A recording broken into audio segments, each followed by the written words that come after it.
Hello, and welcome back to Pathfinder Kingmaker. I'm Chance, also known as Maras. In the last episode, we found and beat up our rival Tartusio, saved the secondary Jamandi Eldori expedition companion from the clutches of, Tartusio and the kobolds. Now we're going to talk to him, Harrim, our boy. So yeah, I'm going to talk to him. Then we're gonna go do some random encounters, some of the optional areas that I think we could be. Then we're gonna go to the Temple of the Elk. Okay? Okay.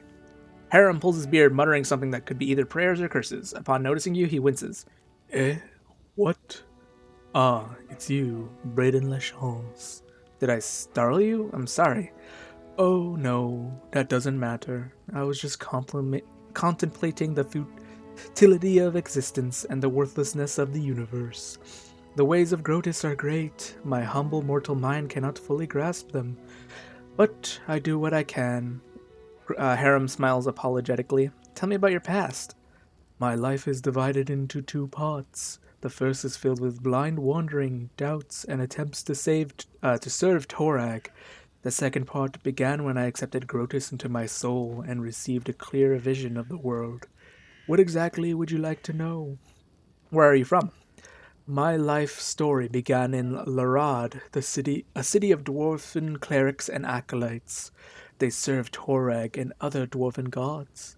Torag's brothers Angrad and Magrim, Torag's wife Fulgrit, and his daughter Bulka, his sons Grundinar, Kols, and Trude, and also Torag's sister Drangvit.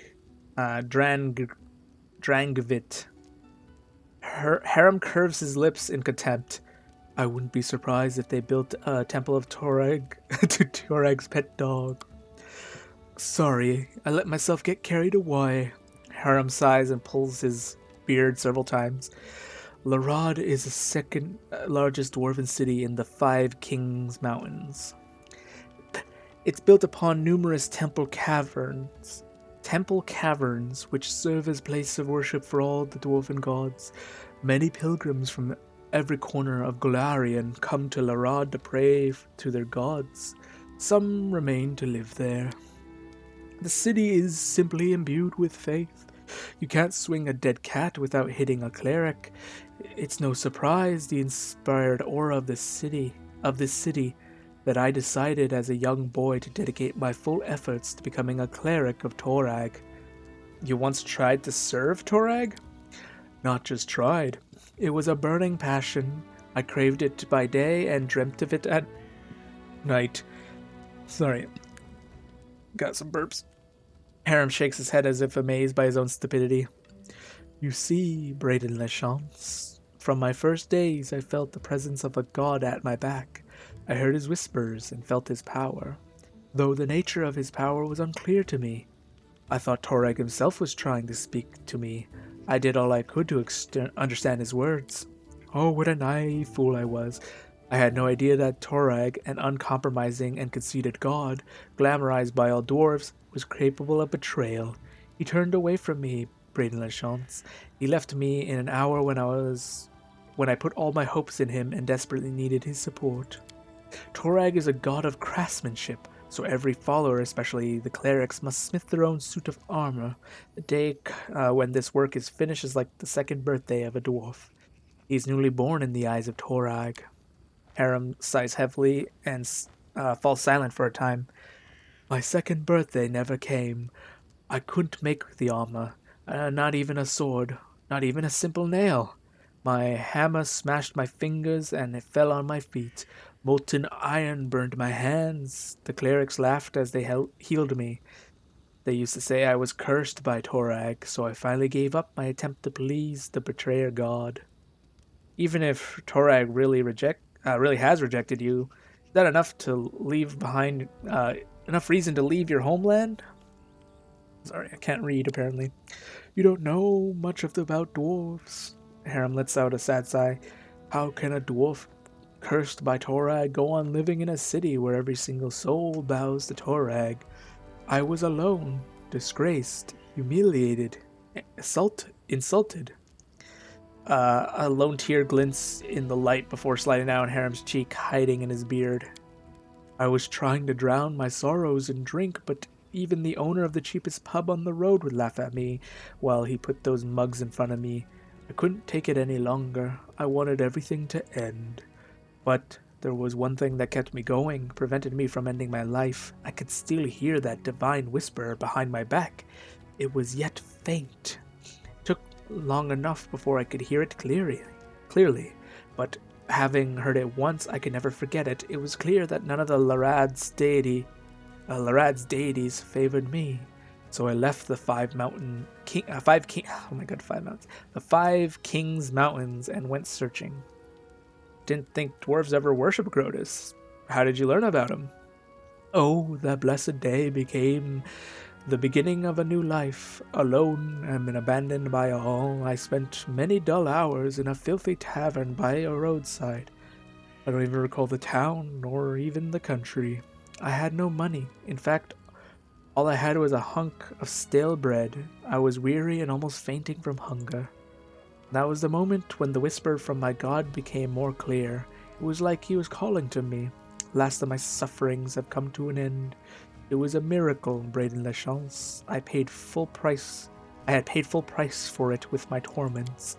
I couldn't control myself. I walked out of the tavern and straight into the nearest forest, and there I found a ruined temple of Eroden, the lost god. Several figures clad in robes were holding a silent service there. Service to a god I never knew of. None minded when I stood beside them. For a time in my life I felt myself at home. My new brothers told me that they were Clerics of Groetus, the god of the end times. They were traveling around Galarian, spreading the teachings of Groetus, despite all persecution. Despite all the persecution, contempt, and misjudgment they received from others, I gladly shared this burden with them. For I knew those whose voice had whispered to me through all those years. Wait, so you couldn't even make a simple nail and you blamed Torag? Are you suggesting that my problem was not a curse, but just my own inability to work with metal? Or maybe you're saying I was just too lazy. Harrim looks you in the eyes defiantly, his hand trembling with suppressed rage as he runs a finger through his beard. You're a fool if you think so. An ignorant fool. Have you ever met a dwarf who can't handle a smith's hammer? Even our children's craft knives. No. Torag is the cause of my suffering. The betrayer god deliberately cursed me, just to make a laughingstock of me. Harrim raises a hand and shakes his fist at someone above. But I won't let myself get angry at you, Braden Lachance. You're ignorant and blind soul, and my aim is to guide you through this dying world that marches towards its end. I will open your eyes or die trying. Groetus will be pleased by either outcome. Let's talk about something else. What else would you like me to tell you, Braden Lachance? I'd like to learn more about the dwarves. Most dwarves are self-satisfied, summer fools serving Torag. They don't deserve my good attitude, Harrim winces. But you can ask what you want to know. I'll try to answer. Tell me about the 5 Kings Mountains. The Dwarven Kingdoms, yes. Well, it's to the south of here. It survived many trials, and there will be more yet to come. Harrim strokes his beard, contemplating. There's no unity amongst the dwarves, Braden Lachance. The 5 kings rule over our people. They sit on thrones of 5 great cities, and with every passing day it grows harder for them to come to any agreement. The only thing uniting the 5 kingdoms mountains is the sky citadel of Highhelm, the great dwarven fortress at the mountain's heart. Have the dwarves always lived on the surface? Oh no, eons ago all dwarves lived beneath the surface. They did rather well, judging by their historic records. They built fortresses befitting noble dwarves, but our restless god Torag sent us a prophecy. The quest for the sky, he ordered all dwarves to abandon their fortresses and press upwards to show their beards to the sun. As they say, this journey was long and bloody. Many dwarves perished along the way. Others turned back, keeping to their ancient strongholds, eventually turning into evil Duragar grey dwarves. Those who survived reached the surface and founded the Sky Citadels, the most glorious cities in dwarven history. Tell me about the Sky Citadels. Oh, there are peaks of creation, glorious cities built by ancient dwarves who finally reached the surface after many hardships, performing the final labor in their quest for the sky on the surface of Galarian. Harrim's eyes glitter with admiration. They're steadfast, tall, magnificent. They are beautiful. The 10 citadels were built by dwarves, but managed only to keep a few. The citadels crumbled, and orcs and sworn enemies of our people. Oh, and the orcs, sworn enemies of our people, trampled their blessed streets and ruined the gorgeous palace of ancient kings. Harrim's eyes grow misty with tears. Those were heavy losses and a disgrace to our people, Braden Lachance. High Helm is the jewel of the citadels that remain. It is located at the heart of the mountains and every heart of every dwarf. Yes, yes, my heart too. There's a dwarven saying that if an enemy reaches High Helm, every dwarf from all corners of the world will come to defend it. Harrim casts a sad glance at you. I'll be there too, but not to help the Citadel's defenders. I'd be there to witness the fall of our people with my own eyes and mourn it. I would fall upon the cold stone and raise my final prayers to Groetus. I have some other questions. What else would you like me to tell you, Braden Lachance? I'd like to talk about your god, Groetus.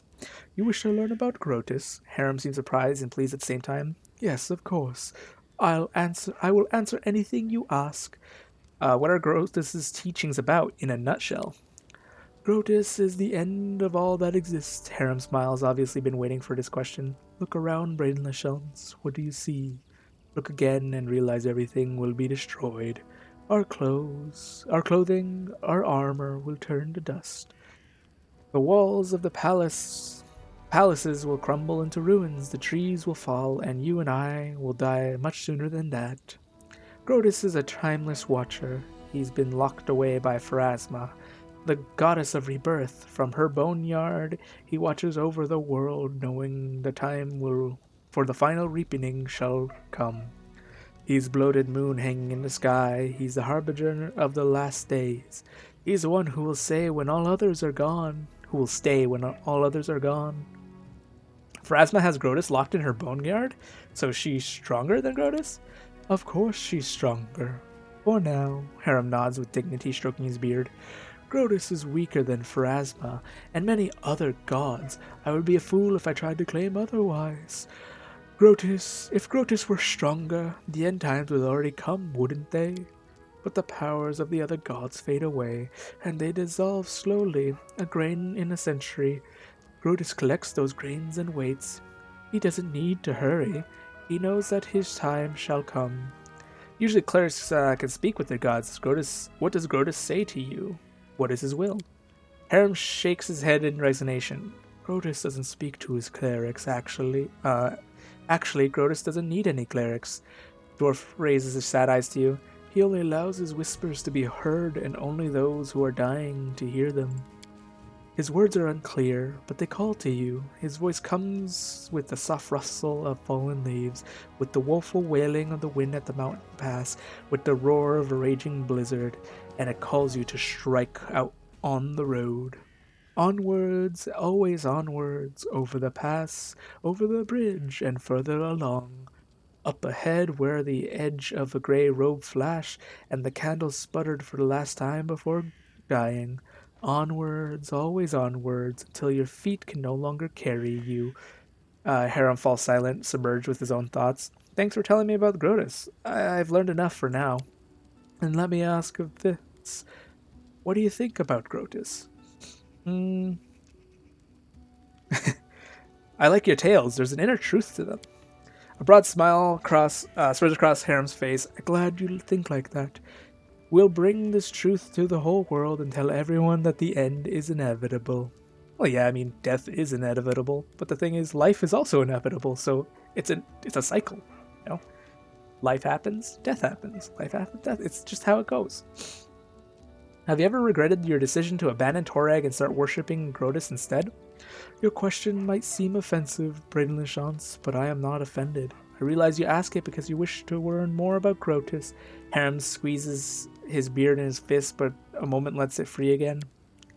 Oh, Torag betrayed me, Braden Lachance. All he's ever done was look down with contempt on all my futile efforts to please him. I crafted armor plates, but they fell apart with a single strike of a fist. I smithed swords, but they broke at the hilt. Torag's priest used to say that such failures were the curse of their uncompromising god. Harrim's fingers grab his beard with such force it seems like he'll tear a handful of hair out of it. It was Groetus who opened my eyes. He showed me that failure is a manifestation of his will. The end time is near, Braden LaChance, and every single failure is just another step towards it. Torag's curse is only half the reason for my failure. The other half is the blessing of Groetus, which I have borne from an early childhood. Harrim smiles warmly at his thoughts. So, the short answer to your question is no. I never regretted opening my soul to Groetus. From what I heard, Groetus doesn't spare the mind of his clerics. They all go insane eventually. Is that true? Who told you that? I like to look the slander in the eye. Harrim bursts into laughter, but you can't understand what's so funny. See, Braden LaChance, sanity is quite a relative concept, Harrim says as his laughter recedes. Each of us is certain that he's the sanest creature in the world. Meanwhile, we periodically doubt the sanities of others. So what happens if 2 or 3 people claim someone else is insane? Does that make it true? Perhaps the accusers have lost their minds themselves. The longer the cleric listens to the whispers of Groetus, the better he comprehends the essences of his designs, and the deeper his understanding becomes. Jesus, that's such a long sentence. When enlightenment comes, the mind of a cleric ascends to a new level of understanding which is inaccessible to simpler souls. Is that insanity? This is for you to decide, Braden LaChance. It is my decision. My decision was made long ago when I reached enlightenment, and I'll accept it with joy and delight.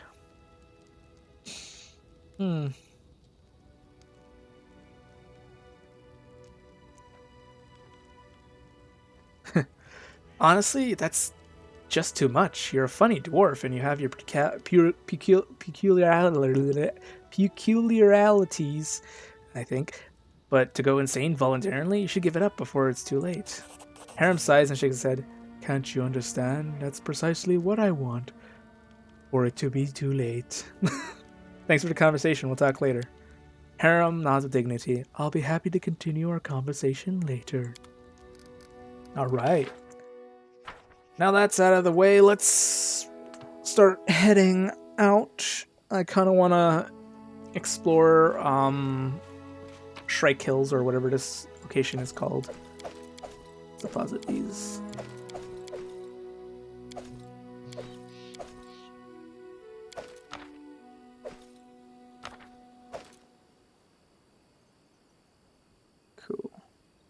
Cool.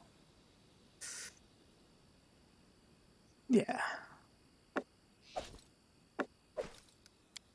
I'm gonna keep this party for now. Secondary cleric is nice to have. Very nice indeed.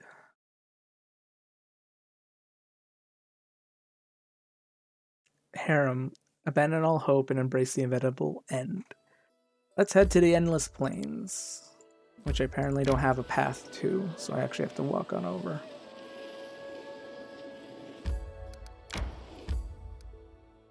I think we could handle what's in here. I think.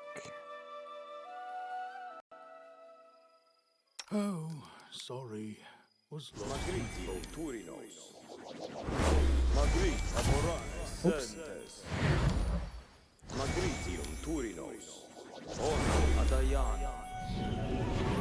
Focus on the goal.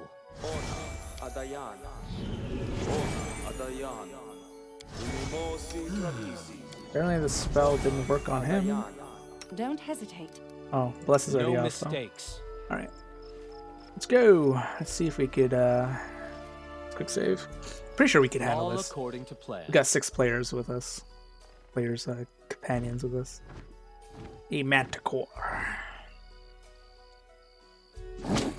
I'm not afraid.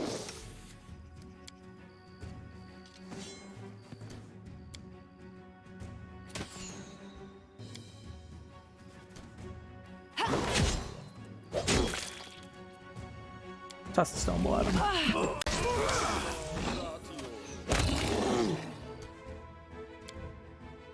Yeah, I kind of figured.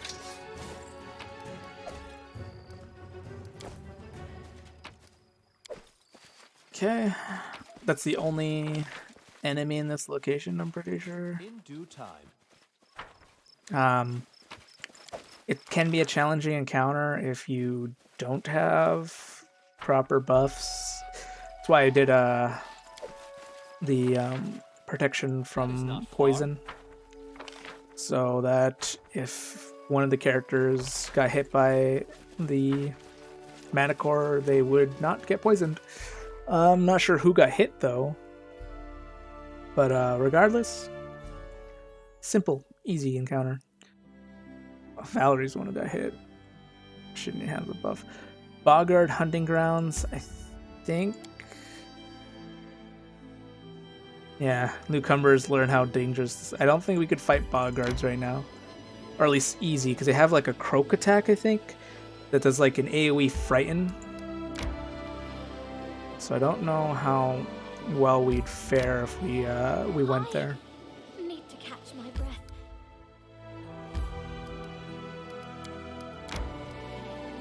Resting would be nice, don't you think? Yeah. I just wanted to complete the Someday, I will path. be as famous as Anime Bellavera herself.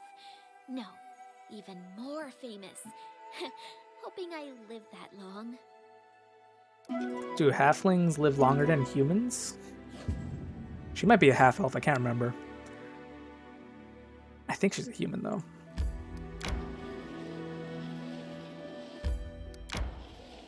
Just complete these pathways. Because the more dots you have, the more locations you could build towns once you actually have your baronry. So I'm kind of trying to get that done.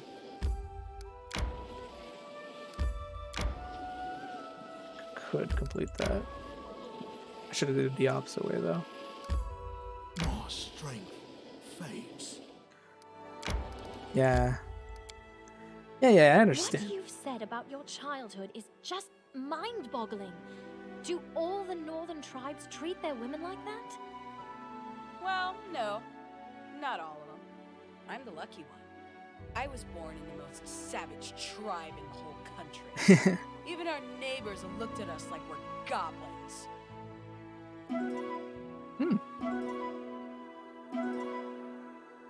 How much more time do we have until the mission? I think we're good on time, but just in case. Stolen. 60 days.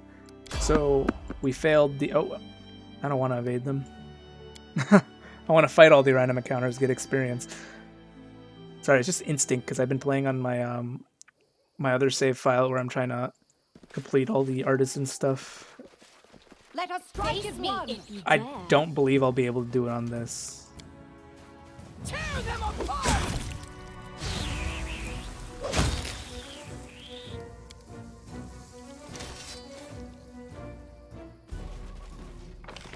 I believe that's it.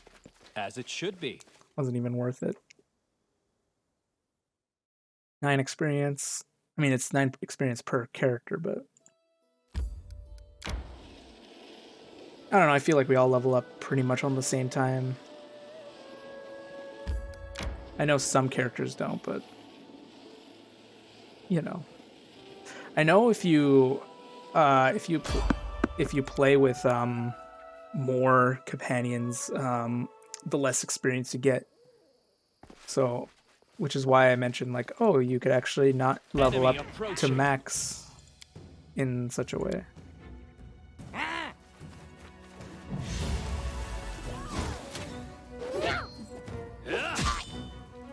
You guys have like good decks? Actually, all goblins have good decks, I'm pretty sure.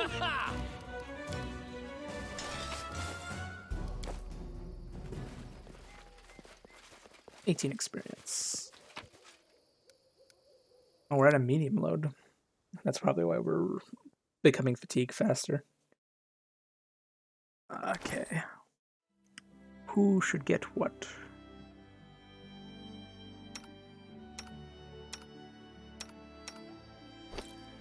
Alright, get this belt of dex.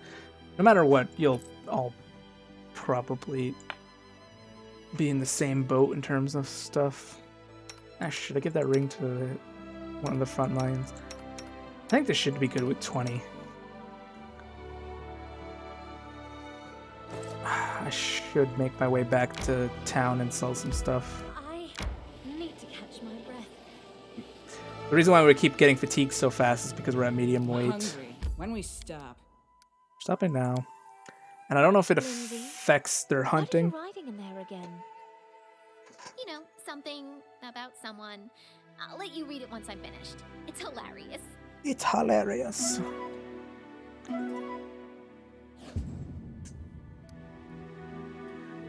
So you get 3 months to beat the thing, but if you beat it in 1 month, you get a special reward from Jamandi. She's like, "Wow, you did that fast. Here, have a sword."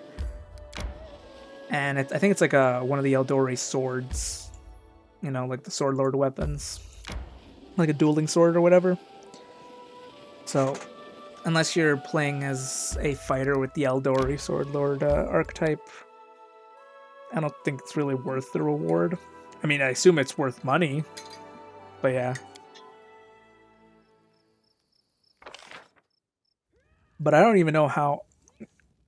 I mean, we almost beat it. Like, I'm just mucking around now for my own benefit, but we could have totally killed the Temple of the Elk and then ran over to Old Sacramore instead of what I'm doing.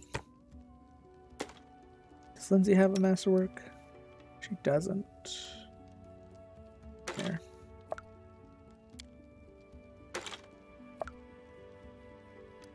Guess I can't equip well in here. Gongar. You have a scimitar. I'll give you the enchanted one here. Keep these. Wait, is that? Yeah, okay. I was right about that. Wanna grease? I never use grease, nor True Strike. I don't like True Strike if you've been paying attention. Okay. Gongar, take this sword. Lindsay, take this crossbow. Can you scribe this? Yes, you can. You already have that. Cool. Now I hope we're at a lightweight. I think we are. 80 pounds is... I believe below that. The cutoff for that. Anything else I want to deposit? No. You guys are good there. I don't need you right now. It would be nice, but I don't need you. Okay. Let's make our way to the Temple of the Elk. Do I want to continue? Yeah. I don't usually travel once I get the Baronry, because I kind of focus on upgrading kingdom stats. Wait, why am I tired? Am I fit? Did I not rest? It's probably because I have... Still. I need to catch my breath. I got tired before my companions is the weird part. Begin resting. What if you lost all your books?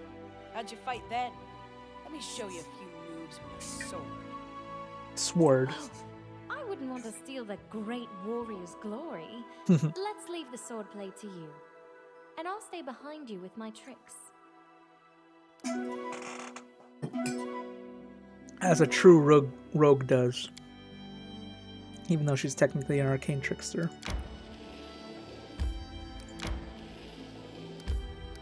Let's complete this.